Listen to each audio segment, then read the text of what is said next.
Ngayong araw magaganap ang panglimang show ng Dear Heart Concert US and Canada Tour 2024 ni Sharon Cuneta at Gabby Concepcion. Super sold out talaga ang ticket ng concert bago pa man dumating ang araw ng kanilang show.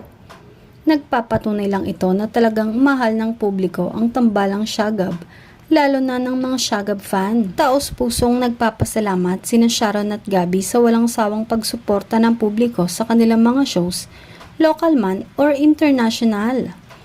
Kaya naman hindi binigo ng dating mag-asawa ang publiko nang magtanghal sila abroad. Super saya at toto kilig ang tanging makikita mo sa mga mata ng manonood.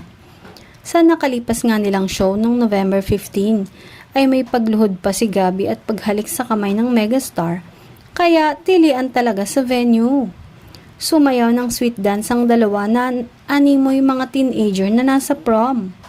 May kiss sa cheeks at kung saan-saan pa, at mapapansin ding nanggigil si Gabby kay Sharon. Siguro ay dahil na-miss niya si Mega dahil after ng kanilang third show ay nag-break muna ang kanilang team para makapag-prepare sa susunod nilang show. Hindi talaga maiwasan na kiligin at makaramdam ng pagmamahal ang mga nakapanood sa kanila dahil yun din ang pinapakita ng dalawa habang nasa show. Makikita din sa mata ni Gabby at Sharon na kahit sila ay kinikilig din at masaya sa kanilang ginagawa.